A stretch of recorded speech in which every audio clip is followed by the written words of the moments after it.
કોક તમને ખરાબ કહેશે એવા ડરની સાથે જીવવાનું બંધ કરી દો. અમુક નોર્મ્સ નક્કી કરો કે હું આટલું આટલું સહન કરીશ, આટલું આટલું હું જતું કરીશ, અને આ મારા સન્માનના મુદ્દાઓ છે ને આટલા નથી. આમાં આપણને કંઈ ફેર જ પડતો નથી, ફેર જ પડતો નથી. જે દિવસે તમે તમારી જાતમાં એ કોન્ફિડન્સ તમારી આંખમાં સામેવાળો જોઈ જશે ને, પછી એ તમને કહેશે કે તમે દેવી છો.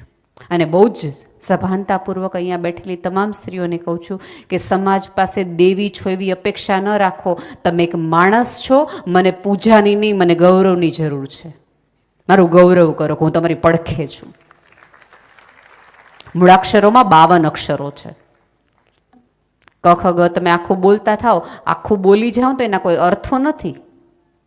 પુરુષ છે ને આ 52 અક્ષરો છે, અને સ્ત્રી છે કાનો માત્ર છે. બાજુમાં લાગે તો હારા હારાનો અર્થ ફેરવી દે અને અર્થ વધારી દે. આ પૃથ્વી પરનો કાનો માત્ર હું ને તમે છીએ.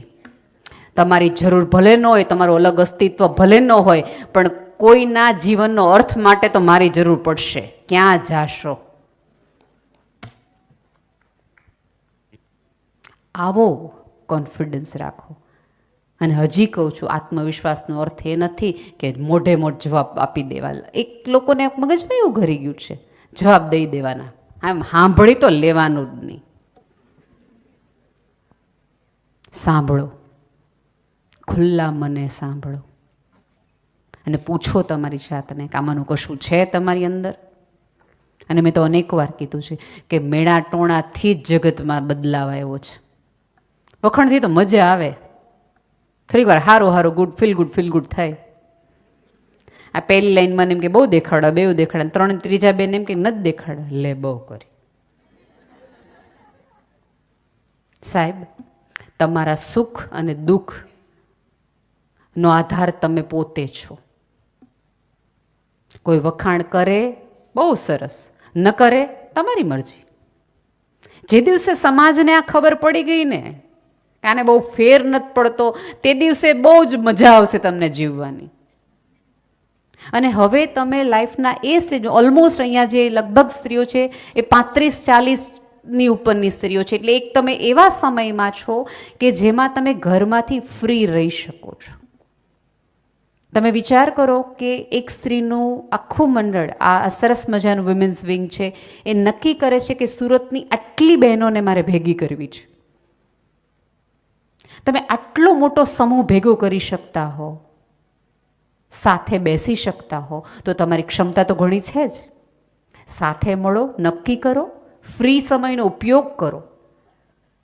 તમારી આજુબાજુની ગરીબ સ્ત્રી છે એને થોડીક રીતે સપોર્ટ કરો, બાળકોને ભણાવવા જાઓ, પુસ્તકો ભેગા કરો, વધારાના કપડામાંથી એક વસ્તુ કાઢો, એક બેંક બનાવો, ડ્રીમ બનાવો, એકલા ટ્રીપ પર જાઓ, થોડુંક યાદી તમારી બકેટ લિસ્ટ બનાવો પ્લીઝ. અત્યારે આપણે તમારા ને મારા બધાના સંતાનોને આપણી યારે કંટાળો એટલા માટે આવે છે કે બધાને એવું લાગે છે કે મારી મમ્મી વર્થ નથી, એને જીવતે જ નથી આવડ્યું. પણ એ બાળકને ખબર પડશે કે મારી મમ્મીના પણ પોતાના સ્વપ્નાઓ છે, મારી મમ્મીની પણ પોતાની ઈચ્છાઓ છે, મારી મમ્મીને પણ અહીંયા જવું છે. તો ક્યાંક વાતાવરણ બદલાશે. અને તમારા કહેવાના આધારે તો પુરુષો કેટલા બધા છે કે જે કીધું કરે છે. અને હજી કહું છું, પુરુષોની સામે જોતા જ નહીં, એ ક્યાંય તમને આડા નથી આવતા. તમારામાંના કોઈ પણ તમારા હસબન્ડને એમ કહો કે શનિવારે અમે બધી બહેનોએ નક્કી કર્યું છે કે ઝોપડપટ્ટીના બાળકોને ભણાવવા જવું છે, તમારા કોઈ ભાઈઓ ના નહીં પડે, કદાચ કીટીની ના પડે. પણ એ જ છે સાથે સાથે કહું કે તમે કીટી કરો છો એટલે કંઈ તમે ગિલ્ટ ફીલ કરવાની જરાય જરૂર નથી. ભેગા થઈને વાતો જ કરો છો, મજા જ કરો છો. મજા કરવાનો તમને પૂરેપૂરો અધિકાર છે. પણ એ ભેગા થઈને તમે એક સ્ત્રીની ગુથલી કરવાના હોય, ગોસિપ કરવાના હોય, તો તમારી કીટીયારે મને વાંધો છે. બાકી સરસ ભેગા થાઓ, મજા આવો, કોફી શોપમાં જાઓ, પિઝા ખાઓ, એપ્રિશિએટ કરો. આ જગતમાં છેલ્લે શું રેવોલ્યુશન આવ્યું તો એની વાત કરો. એ 3 શેર બજારની વાત કરતા આપણે ન કઈ નાના રિલાયન્સ કરતા ઓલા લ્યો, એમાં છે લઈ લેવાનું. અને બીજું કે તમે જો હમણાં તો આપણા બધા અંબાણીમય છીએ. હવે જેને તમે મોડર્ન ગણો છો, જેને હું મોડર્ન ગણીએ છીએ, એમના સંતાનો કઈ રીતે જાહેરમાં વર્તે છે અને તમારા ને મારા સંતાનો કઈ રીતે જાહેરમાં વર્તે છે જો. એ અનંત અંબાણી સરસ એક મેરની બાઈ 100 રૂપિયાની નોટ આપીને દુખણા લે ને તો કોઈ આજુબાજુવાળા એમ આવી નથી કહે છે કે રાધિકા મેમના હેર બગડી જશે. અત્યારે તો સરસ રીતે લગ્નમાં કે કોઈક દાદી આશીર્વાદ દેવા આવે ને તો 4 જણા અડતા નહીં, હાથા ગોરખજો, હાથા ગોરખજો, હાથા ગોરખજો. કેટલી સરસ રીતે, વિડીયો ન જોયો તો ફરીવાર જોજો, આમ આમ આમ આનંદ થઈ જાય. એવી સરસ રીતે પૂરી રિસ્પેક્ટથી 100 રૂપિયા લે, માથું નમાવે. એનો અર્થ એ છે કે એની એ મોડર્ન મમ્મીએ, અડધું રિલાયન્સ ચલાવતી મમ્મીએ, અડધા વિશ્વને પોતાની આંગળી ઉપર રાખતી મમ્મીએ એના દીકરાને કીધું હોય કે કોક આપણા દુખણા લીએ તો થોડુંક નમવાનું હોય. અને અત્યારે આપણા કોઈકના બાળકોને કોઈક દુખણા, આ શું કરે છે mummy, what are they are doing? અને પાછું આપણે એમાં એટલા ગર્વથી કહી, એમને બધું ખબર ન હોય ને, કારણ કે હવે કોઈ એવું કરતું નથી. કરી રહ્યા છે ને, એની મમ્મી કરી રહી છે ને. તમે જુઓ, એના એકના એક દીકરાના લગ્નમાં એ સ્ત્રી સરસ મજાની વિશ્વંભરી ઉપર કેવી અદ્ભુત, આમ અપ્સરા સ્વર્ગ ઉપરથી ઉતરી આવીને નૃત્ય કરતી હોય એવી રૂડી લાગે છે. આપણને વિચારે આવે, કદાચ આપણા દાદા દાદી એમ કે વિશ્વંભરી કરી, નહીં હો, અમારા તો બ્લુ હે પાની પાની કરવાનું છે, અમે નક્કી કર્યું છે. તમે જેને મોડર્ન ગણો છો એ કેવું જીવે છે એ થોડુંક તો જુઓ. મને કપડા સાથે કોઈ દિવસ વિરોધ નથી, પણ એ ઓબામાને મળવા જવાના હોય કે બાઇડનને મળવા જવાના હોય, એ ભારતની કલાવાળી સુંદર મજાની સાડી પહેરીને જ એ સ્ત્રી બાજુમાં ગઈ હોય.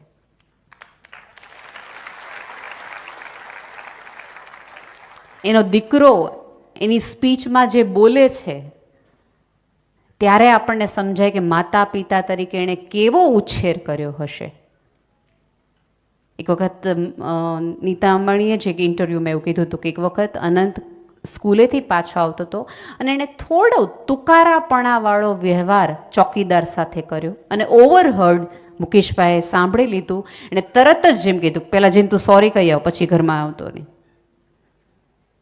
સોરી કે પછી જ ઘરમાં આવવાનું થાય છે. હવે વિશ્વના 11મા નામનું, ત્યારેય કેટલા પૈસાવાળા, અડધું રાજપાટ પોતાના નામે હોય, એ પોતાના દીકરાને એવું શીખવાડતો હોય કે આપણાથી નાના ઉંમરના બાળકોને કે લોકોને કે વ્યક્તિઓને સન્માન આપવું જોઈએ. એવું સન્માન આપતા શીખવ્યું હોય ને તો તમારો દીકરો એની બેસ્ટ સ્પીચમાં એમ કે મારા મમ્મી પપ્પા જેવા મમ્મી પપ્પા વિશ્વમાં કોઈના નથી. અને અત્યારે આપણે ફરિયાદ બધાને મોઢે એવું છે કે અત્યારની આ પેઢીને સન્માન આપતા આવડતું નથી, કારણ કે એણે કોઈ દિવસ સન્માન આપતા આપણને કોઈ પાસે જોયા નથી. એ તમારા ડ્રાઈવરને, કામવાળાને તુકારે કે તોછડાઈથી વર્તન કરે તો સોરી કહેતા શીખવું, તો અહીં સુધી પહોંચાય. બી એ બેસ્ટ વર્ઝન યોર્સ. જેટલો સંઘર્ષ કરશો, જેટલી મથામણ, જેટલી વલોવણ તમે તમારી જાત સાથે કરશો, એટલા બેસ્ટ થઈને તમે બહાર આવશો. અને હું આજે માનું છું કે આ પૃથ્વી પર જે જે સુંદર છે, જે જે ટકી ગયેલું, જે જે કાયમી છે, એ સ્ત્રીની હાજરી તકી છે. મેં કોને એકવાર એક દાખલો કીધું છે, કહીને વાત પૂરી કરું, કે આખા હોલની અંદર પુરુષો બેઠા હોય ને, મારે કહેવાની જરૂર નથી કેમ બેઠા હોય, એની હું વાત કરતા હોય, એમાંય તે 2 કે 1 નાની એવી દીકરી આવે ને તો આગળ બેઠેલા બધા ભાઈઓ સીધા થઈ જશે, બટન બંધ કરી લેશે, અને ગમે એવી અભદ્ર ભાષામાં વાત કરતા હશે ને તો એક પુરુષ બોલશે કે દીકરી આવે, શાંતિ રાખ.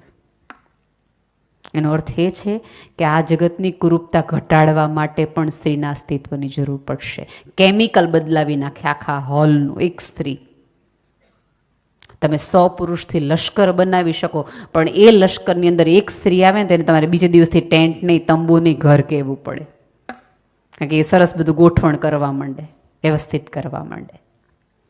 સભ્યતાએ જો ત્યારે તમારી ઉપર આટલો મોટો આધાર મૂક્યો હોય તો તમે તમારો આધાર બનો એવી દિલથી મારી પ્રાર્થના છે. અને એક અરજ ફરીવાર કહું છું, તમે બેસ્ટ તમારું ઘરણું છે, એ સ્માઇલ છે, એને એને એને ક્યાંય દિવાળી એનો મૂકી આવો, એને ગીરવે મૂકીને આ જગતનું કશું ન લ્યો. તમારી નિર્દોષતા, તમારી નિખાલસતા, તમારી કોમળતા, તમારી સાહજિકતા એ તો તમારી પોતાની એસેટ છે. જમા કરાવવાની છે ને તે દિવસે ઉપરવાળાને કહેશું કે આટલું ક્યાં કોઈ આગળ હતું જેટલું મારી આગળ છે. અને જો એ તમે ટકાવી રાખી શક્યા તો તમારા જેટલું સુંદર આ પૃથ્વી પર કોઈ નથી. તમારા દેખાવના આધારે નહીં, તમારા વ્યવહારના આધારે. હજી છે એવું?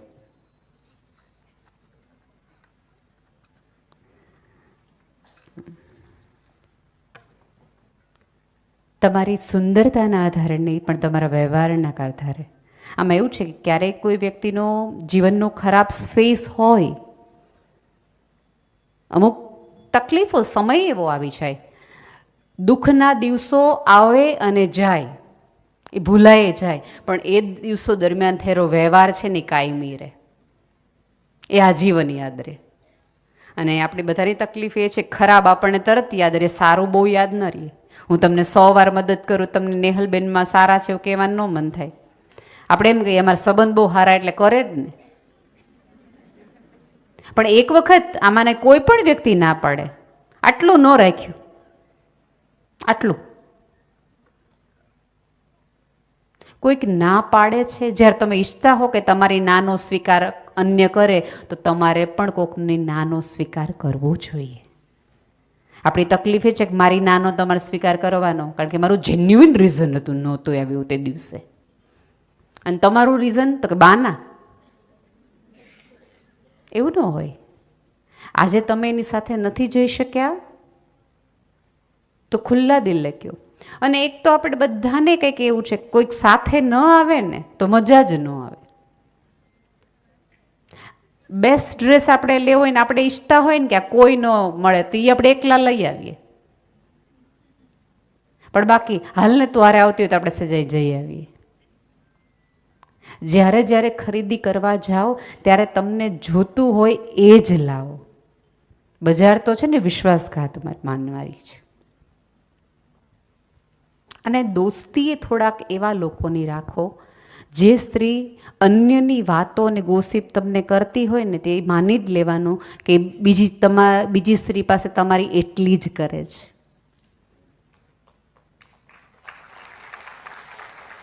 એનો ક્યાસ જ, આ માપદંડ જ એટલું છે કે આ વ્યક્તિ કેટલી રિલાયબલ, કેટલું વિશ્વાસ મૂકી શકાય, તો કે આટલો, આનાથી આગળ ન જવાય. આમાં કેવું છે, તમે મારું સાંભળ્યું પણ હશે કે ભળાય મળાય જોડાવાય એવી વ્યક્તિઓ સાથે, એવી સંસ્થાઓ સાથે, એવા કુટુંબો સાથે, એવી બેનપણીઓ સાથે કે જે તમારું સ્તર થોડું તમે છો એના કરતાં અપ લાવે. તમે દૂધ હોય ને, પાણીને દૂધ ભળે ને તો તમને ખબર ના પડે કે આ પાણી ક્યાં છે કે આ દૂધ ક્યાં છે, મિક્સ થઈ જાય ઇઝીલી.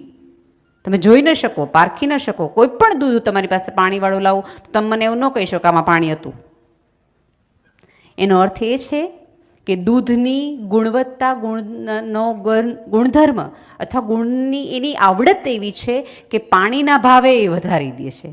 દૂધના ભાવે પાણી વેચાઈ જાય અને ભાવ વધારી દીધો પાણીનો. પણ એનું એ પાણી છાશ આરે ભળે તો દેખી તો એવું લાગે કે ભળી ગયું, કાંઈ વાંધો ન થાય. એ મને એને મારી બેનપણી કરી જ લીધી, એકદમ મારી અંગત બેસ્ટ ફ્રેન્ડ. 10 મિનિટની અંદર આશ થઈ જાય અને ગટરમાં જ જાય. ભળાય એની સાથે કે જે તમારા ભાવ વધારે, તમને ગટરમાં લઈ જાય ત્યાં નહીં. ભાઈબંધી એવી વ્યક્તિની કરો કે તમારા ભાવ અને તમારું મૂલ્ય બંને વધારે. એવી સંસ્થાઓ સાથે જોડાઓ. આ આખી સંસ્થાનો ઉપક્રમ શું છે,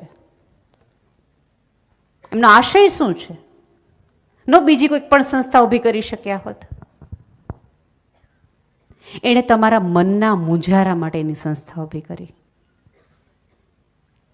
તમને સપોર્ટ આપવા માટે, તમને ઘરમાં મજા નથી આવતી, બી વિથ અસ, આપણે વાત કરીએ, કદાચ કોઈક રસ્તો નીકળે. તમને કશું કામ કરવું છે તો ઓપ્શન્સ આપીએ. હેમાંગીબેન સાથે હું વાત કરતી હતી કે તમે શું કરો, તેણે મને આટલા સરસ સરસ મુદ્દા કહ્યા. મેં તો ભાગ્યે જ કોઈક સંસ્થા હશે કે જેણે સ્ત્રીના મન વિશેનો વિચાર કર્યો હશે. બાકી તો સરસ બ્યુટી કોન્ટેસ્ટ થાય, પાર્લરના ક્લાસ થાય, સિલાઈ મશીનના ક્લાસ થાય, અલગ અલગ અલગ પ્રકારના ક્લાસ થાય. અને જુઓ, હમણાં તો જે દિવસથી કોરોનાનું કાળ ગયો પછી તમે, એટલે આપણે એના ઉપરથી આપણે એક આઈડિયા આવે કે સમાજ પણ તમારી પાસેથી તમને શું કરાવવા માગે છે. કે સમૂહ લગ્નની આખી વિધિ બહુ જ સરસ, કરવું જ જોઈએ. સમાજમાં જે દીકરીઓ ઓછી છે એની સાથે સપોર્ટિવ રોલમાં રહેવું જ જોઈએ. કે બાપ વગરની દીકરી હોય તો આપણે સરસ રીતે એને પરણાવીએ, પણ બાપ વગરની દીકરીને પાને તને નહીં, પીએચડી થવાની પણ એટલી જ જરૂર છે. એમાં સમાજ ભેગો થાય ને, કે કોઈક વ્યક્તિ આગળ આવીને નક્કી કરે કે આને નથી, પણ આપણે નક્કી જ કરી નાખ્યું છે કે એને પરણાવી જ દેવાની હોય, એને ભણાય થોડું.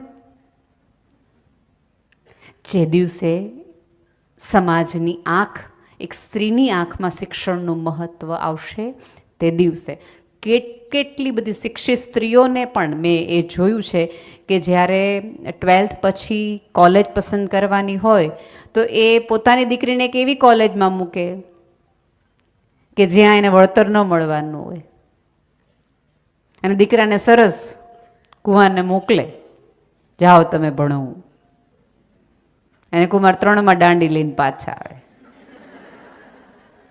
અને ઓલા ગવર્મેન્ટ કોલેજમાંથી એન્જિનિયરિંગ કે મેડિકલ થઈને પાછી આવે.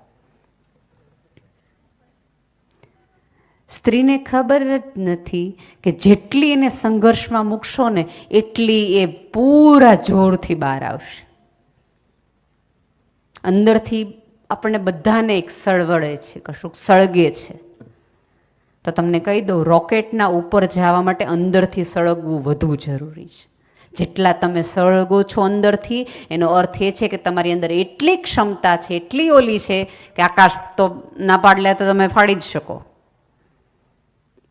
જેટલા લોકો તમને અંધારામાં રાખે, મૂંઝવણમાં રાખે, ઓલામાં રાખે, તમે હસતા હસતા બહાર આવો તો લોકોને તમને હેરાન કરાવવાની મજા નહીં આવે, કારણ કે કંઈ થતું જ નથી. આખી સભ્યતાને તકલીફ જ એ થઈ કે આને આટલી મૂંઝવણમાં રાખી, આટલી કેદમાં રાખી, 5000 વર્ષ સુધી આમાં બધું કર્યું, તેમ છતાં ખુશ ખુશ ખુશ જ છે. પણ વચ્ચેનો એક ગાળો ગયો કે જ્યાં આ બધું સમોવડીનું, સફળતાનો રોગ લાગુ પડ્યો. પછી ધીમે ધીમે ધીમે ધીમે ધીમે સ્ત્રીમાં એક બરડપણું આવતું ગયું. પૃથ્વી પરની ભીનાશ છે ને એ સ્ત્રી છે. અને જ્યાં સુધી તમે ભીના અને કૂણા હશો ને ત્યાં સુધી તમારામાં ઉગવાની ક્ષમતા છે, શક્યતા છે. જે દિવસે તમે ભીનાશને રાજીનામું આપી દીધું ને, અક્કડ કડક થઈ ગયા ને બઠ્ઠર, તે દિવસે તમારી તૂટવાની ક્ષમતા વહેલી છે. તમે જો મોટી લાકડી હોય ને જૂની, એને તમે વાળી શકો, તોડી શકો. મોટા મોટા વૃક્ષો છે ને હંમેશા હવામાં તૂટી જાય, ઘાસ ક્યારેય નહીં તૂટે. આમ જાય, આમ જાય, આમ જાય, બધી સ્થિતિમાં રહીએ તો પોતાના મૂળ સાથે જોડાયેલા છે. જેટલા ભીના ને કૂણા રહેશો એટલું બધું પરિવર્તન સાથે તમે સહન કરી શકશો. આપણો પડછાયો છે ને આપણને શીખવે છે જે કે ક્યારે નાના થવાનું ને ક્યારે મોટા થવાનું, ક્યારે બોલવાનું ને ક્યારે નહીં બોલવાનું, આમાં વ્યક્ત થવાનું ને આમાં વ્યક્ત નહીં થવાનું, અહીંયા રીસાવાનું ને અહીંયા નહીં રીસાવાનું, અહીંયા જીદ કરવાની ને અહીંયા જીદ નહીં કરવાની. જે વસ્તુની અપેક્ષા તમને હોય એ જ માગો. આપણી તકલીફ એ છે કે સન્માનની અપેક્ષા હોય ત્યારે આપણે વસ્તુ માગીએ છીએ, અને જગતને જાણે જાણે આપણે એવું પુરવાર કરી દીધું, તમે મને સન્માન ન આપી શકો ને ત્યારે તમે મને વસ્તુ આપી દેજો. તમારી એનિવર્સરી હોય, તમને એવું હોય કે તમારા પતિ તમારી સાથે નથી સમય આપી શકતા, ત્યારે એને એમ જ કહેવાનું કે આપણને એપલ બેપલ કાંઈ જ દેવાનો થતો નથી, કલાક જોઈએ છે. પણ ઓલા ભાઈને ખબર પડી ગઈ ને કલાકની એપલ આપી દે, બેન રાજી રાજી જ છે.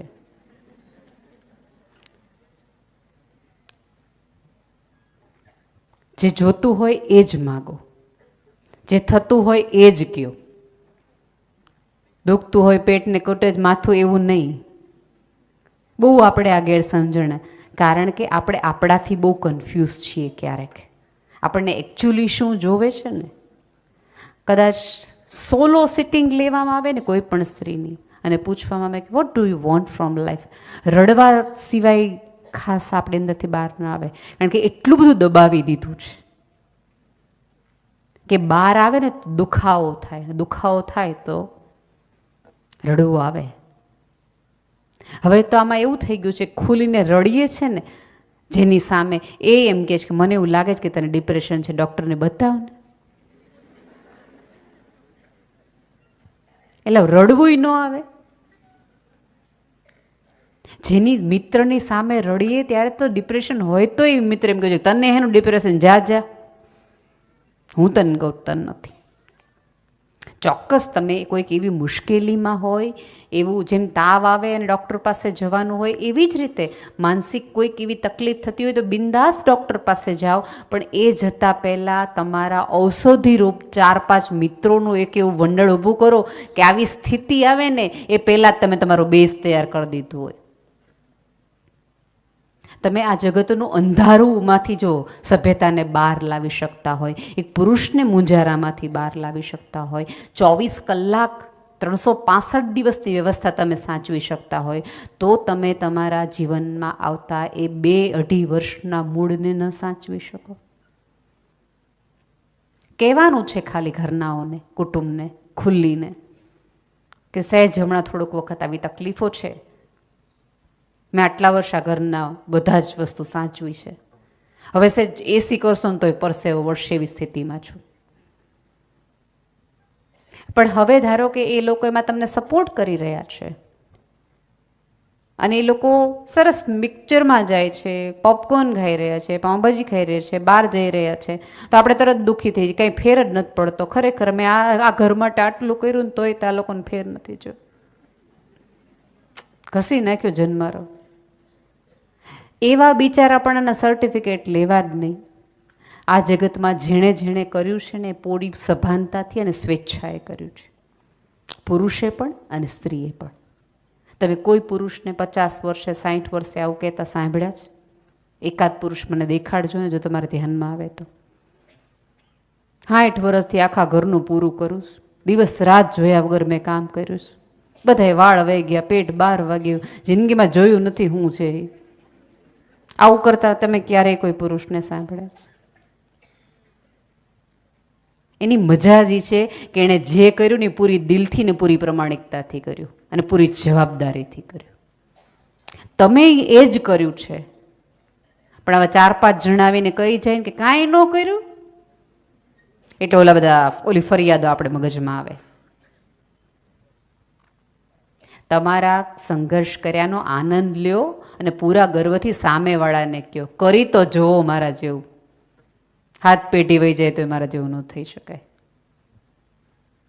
પણ ગર્વ મને જ નથી તો હું લાવી ન શકું કોઈની આંખમાં.